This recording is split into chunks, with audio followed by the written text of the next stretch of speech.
မင်္ဂလာပါ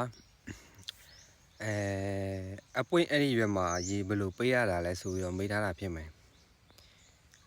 အဲ့ဒါလေးပေါ့နော်ကျွန်တော်နည်းနည်းလေးရှင်းပြပေးမယ်ဒါဟိုတနေ့ကတင်ထားတဲ့ဗီဒီယိုမှာပေါ့နော်ဒါအပွင့်အဲ့ဒီရွယ်မှာဆိုရှင်ရေဘယ်လိုပေးရတာလဲဆိုပြီးတော့မေးထားတာပေါ့နော်ဘယ်ရွယ်လဲဆိုတော့ဒီရွယ်လေးတွေဖြစ်မှာပေါ့နော်ဒီရွယ်လေးတွေဖြစ်မှာဒီရွယ်လေးတွေဖြစ်မှာပေါ့နော်အဲ့တော့အဲ့ဒီရွယ်မှာကျတော့ကျွန်တော်တို့ကဘယ်လိုပေးရတာလဲဆိုတော့ပြီးတော့သူ့ဖြတ်ရမယ်လျှော့ရမယ်ချိန်လေးရှိတာပေါ့နော်လျှော့ရမယ့်ချိန်လေးရှိပါတယ်အပွင့်ကဒီရွယ်ဆိုလို့ရှိရင်တော့ကျွန်တော်ရေဘယ်လိုပေးရလဲဆိုတော့ကျွန်တော်တို့ရွက်ရင်သွားပြီးတော့ကျွန်တော်တက်ချပြီးတော့အပွင့်စားလေးပွင့်ကတိတ်တိတ်လေးကျွန်တော်စားထွက်လာကြတာပေါ့နော်ဥပမာထားလိုက်ပါတော့ဒီထက်တော့ငယ်သေးတယ်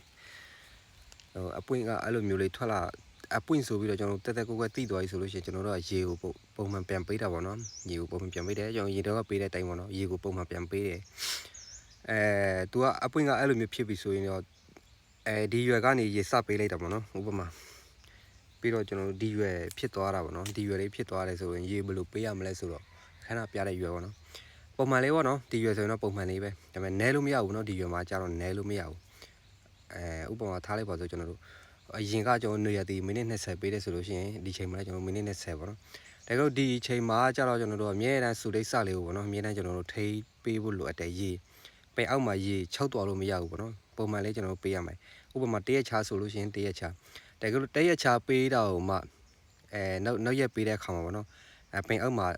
6မြန်နေဆိုရင်တော့ဒါနေ့တိုင်းပေးရတာပေါ့နော်တနေ့တစ်ချိန်ပေးရတယ်အဲ့လိုမျိုးခြေဒါတော့တိကျပြီးပြောတာမဟုတ်ဘူးနော်ဒါတော့ဒါနိစက်တဲ့ຢာတွေပေါ့နိစက်တဲ့ပုံစံလေးကျွန်တော်ပြောတာပါတိကျရတော့မဟုတ်ပါဘူးနော်ဒါတော့ကိုယ့်ရဲ့ခြံတဲ့ကိုယ့်ရဲ့မြေဒေသကတော့ရှိသေးတာပေါ့နော်တချို့မြေတွေကကြတော့လဲရေချုပ်မြန်တယ်တချို့မြေကကြတော့လဲစူရိတ်စာကိုထိပေးတာပေါ့နော်ဒါကြောင့်မလို့ကိုယ့်မြေ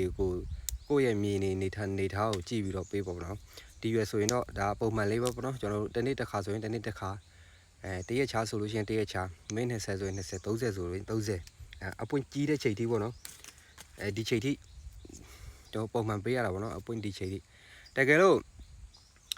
အပွင့်ကကျွန်တော်ဒီရွယ်မှာဆိုလို့ရှိရင်ပေါ့နော်အပွင့်ကြွေတာနှစ်ချက်ရှိတာပေါ့ကျွန်တော်မိုးတအားများပြီးဒီပွင့်လေးလေးကကြွေတာလည်းတစ်ချက်ရှိတယ်